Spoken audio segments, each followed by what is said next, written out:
Okay, good guys, no? Mayroon na naman tayong pupuntahan ngayon, no? Dito tayo sa Phase 1, San Lorenzo, Santa Rosa, Laguna. Mayroon tayong i-service dito na Toshiba. Mayroon daw guys error, no? Tingnan natin kung anong problema, kung bakit nagkaroon ng error ang kanyang washing machine. So puntahan natin guys yung unit para ma-check natin kung ano ba talaga ang problema ng Toshiba ng ating customer, no? So ito nga guys, F8 pala yung error, ayan, no? Nagpa-flash siya sa screen F8, no? So yun pala ang problema, no? So pag on pa lang lumabas kaagad yung error, ayan, no? Yan. So lumabas siya kaagad. So kapag ganito guys, ang una nyong tingnan kapag F8 sa Toshiba ay mga wiring, no? Kasi kadalasan guys, wiring problema ng mga F8 error. So ang gagawin namin dito, baklasin natin to yung gilid para makita natin yung mga wiring, no? Lalo na doon sa ilalim.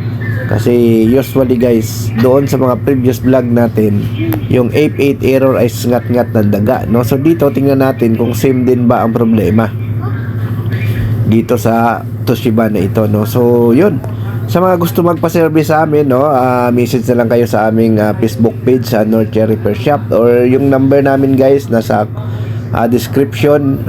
Kunin nyo na lang kung gusto nyo magpa-service sa amin, no?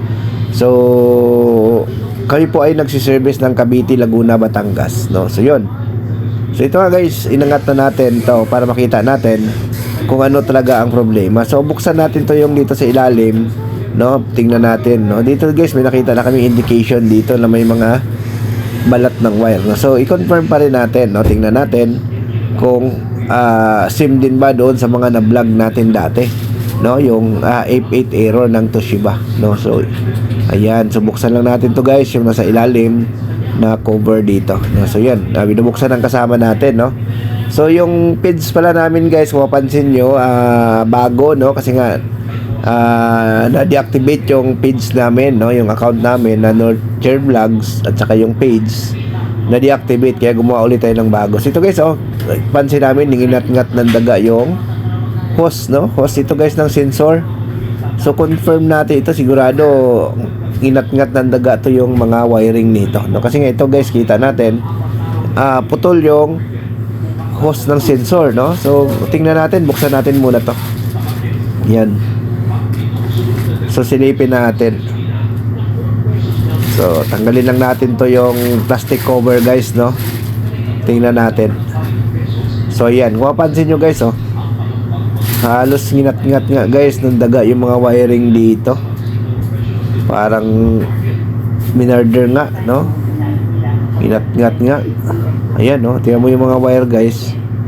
So kita natin, ayan, no? Ayan, putol lahat. So kita natin na ayan, si ma'am nagkumuha din ng video, no? Para may ebidensya. Ayan. So ngat-ngat nga guys ang problema nito, no? So ang gagawin namin dito, pipix natin to guys, no? I-rewire natin to, yung mga ngat-ngat. Then pagka na-rewire na natin, testingin na natin, no? So ito guys, madali naman siya kasi nga color code naman yung mga wiring dito. Hindi naman kayo maliligaw dito, no? Kapag nakita nyo yung putol, hanapin nyo lang yung kakulay, dugtong nyo, no? Kasi nga color coding naman, hindi kayo maliligaw, no? So yun. So repairin muna namin to guys, no?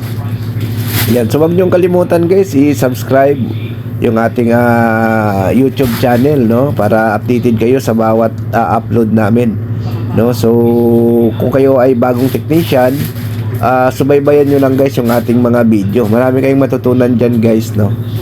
Lalo na sa pag-repair ng washing machine. Kasi ngayon guys, mas lakas pa kumita yung mga automatic washing machine technician compare sa mga nag-aircon, no? Kasi nga medyo mahina na talaga ang kitaan sa aircon ngayon, lalo na sa mga installation, pababaan na, tapos marami na ang pre-installation, no?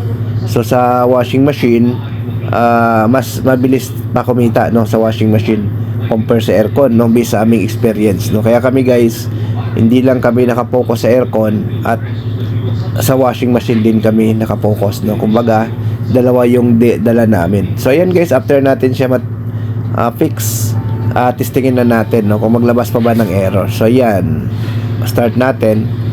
So ayan guys, wala na siyang error, no? So okay na siya, no? So yun lang naman kasi naging problema, yung ngat-ngat ng daga. After natin madugtong yung mga wiring, okay na siya, no? So yun, hindi na siya naglabas ng error. So parang pangatlong vlog natin yata to, no? Sa F8 error, no?